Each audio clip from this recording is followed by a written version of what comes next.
Allez mes belles âmes, on reprend une autre vidéo ici, ce n'est plus le même domaine. Je voulais vous parler au niveau professionnel. Ici, il y a des lois fondamentales de l'incarnation qui sont à respecter.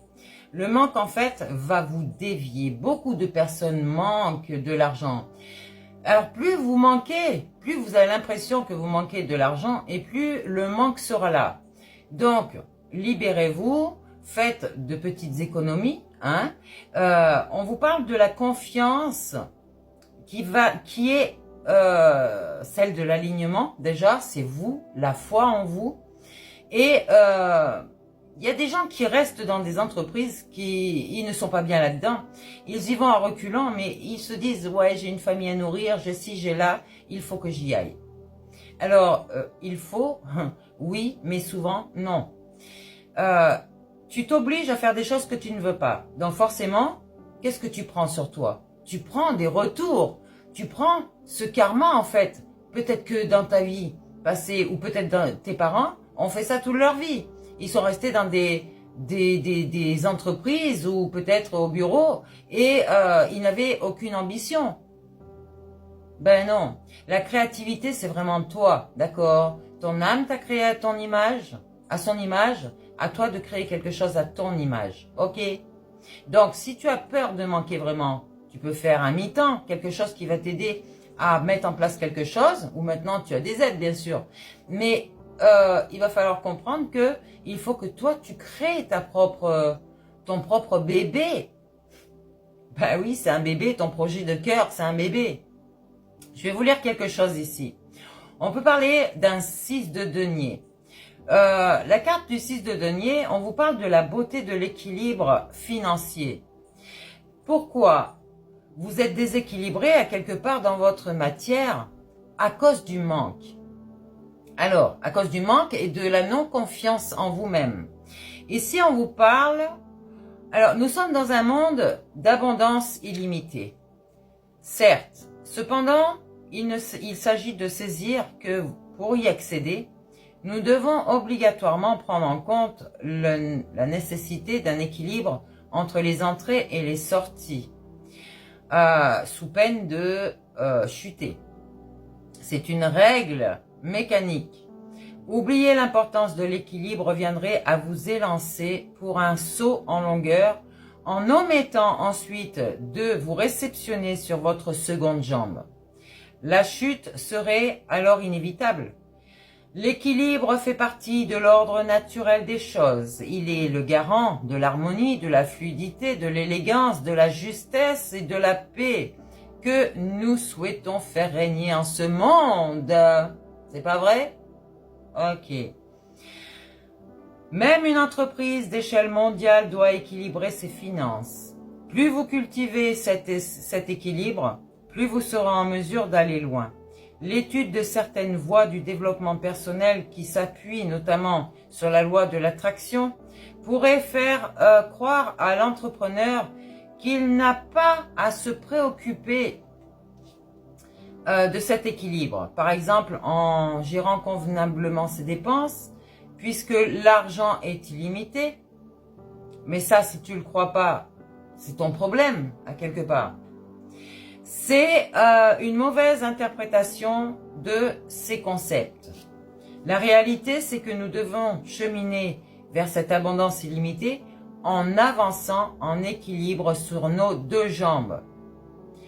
C'est comme, je te dis, l'entreprise que tu as. Si tu vas à reculant, tu avances avec une jambe. Donc forcément, tu n'es pas incarné profondément dans ce que tu fais. Et donc, du coup, même si tu as un salaire à la fin de ton mois, tu es toujours déséquilibré. Tu n'arrives même pas à terminer tes fins de mois avec ce que tu as. Alors, cette notion est fondamentale. Non pas parce qu'un flux d'argent continu serait impossible. Nous sommes effectivement illimités, d'accord? Et éternels, infinis, nos ressources. Mais tout simplement parce que l'équilibre est beau et sain. Et que quand vous comprendrez ce concept, vous êtes simplement heureux de le respecter. L'âme de tout entrepreneur, de manière plus ou moins consciente, aspire à cet équilibre. Alors, plus ou moins consciente, bien sûr que vous pourriez être conscient, mais ne pas voir, d'accord? Vous voyez avec vos deux yeux, mais vous n'avez pas débloqué ce chakra de la vision, du troisième œil, parce que vous n'êtes pas aligné avec cette entité. Donc, vous n'avez pas ces valeurs de l'infini. À cette évolution dans la paix. Donc, cela ne doit pas lui interdire l'audace et la prise de risque, mais il devra anticiper le moment où il faudra atterrir sur sa seconde jambe. Cette recherche d'équilibre garantit un rapport sain à la matière. On apprécie, on choisit avec soin, on est attentif, on ne gaspille pas. Prenez le temps de définir en quoi consiste pour vous cet équilibre. Honorez vos investissements. Par exemple, si vous vous êtes engagé dans une formation, tâchez d'aller jusqu'au bout. N'achetez pas un programme auquel vous ne vous sentez pas profondément appelé. Méfiez-vous des dépenses compulsives. Non, prenez plaisir à clarifier votre comptabilité et vos finances. Considérez les économies comme de l'abondance. Mesurez-les avec joie. Abordez votre banquier ou votre comptable avec honnêteté et sens de la mesure. L'équilibre vous évitera la fuite en avant qui vous repousserait la chute. Mais ne l'empêchez pas. Cela dit, si vous tombez, ne le prenez pas comme un drame. Vous trouverez toujours le moyen de vous relever. Comme pour un enfant qui apprend à marcher, la chute fait partie de l'apprentissage. Ok? Donc, j'avance en paix et en équilibre.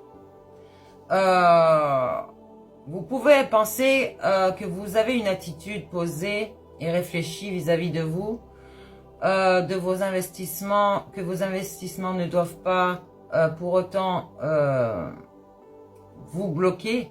Alors, il est parfois indispensable de prendre des risques et d'investir sur la base de votre intime appel de l'âme et donc de ce que vous faites, de ce que vous aimez et donc avoir cette fuite en avant.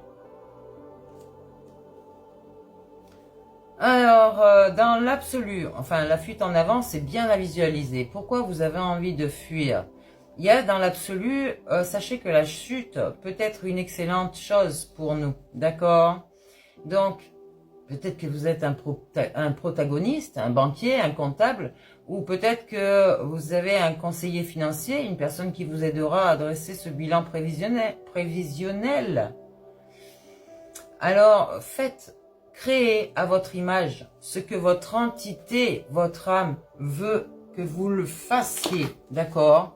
Il va falloir que pensez vraiment à cette force de déviation, le manque. Ne pensez pas au manque. Dites que vous avez déjà cet argent-là. Dites que vous êtes en train de faire des choses belles chez vous, autour de vous, avec des gens. Vous donnez une petite pièce à des gens. Tout ça, c'est bénéfice. Ça vous revient en centuple. Vous sentez là que vous avez cette abondance qui vient de l'univers, qui vient de la vie, comment on dit, la providence. Quand tu fais le bien pour toi-même et autour de toi, tu récoltes le bien. C'est la loi du donner et recevoir. Ce n'est pas de donner quelque chose à quelqu'un et d'attendre en retour que cette personne te rende autre chose. Ok? Ça n'a rien à voir. Ça, c'est de l'orgueil. Ok? Quand tu donnes, n'attends rien des autres. C'est comme si tu donnes une pièce à un vagabond, à quelqu'un qui est sans domicile fixe, par exemple. Tu attends quoi de lui? Qu'il te rende ta pièce? Mais comment? Le pauvre. Donne, tu vas recevoir en centuple par quelqu'un d'autre, par la vie, par ce que tu es en train de faire actuellement. Mais ne t'acharne pas en voulant te venger comme quoi, ouais, moi j'ai fait du bien à cette personne, je vais te donner alors que peut-être que c'est pas vrai.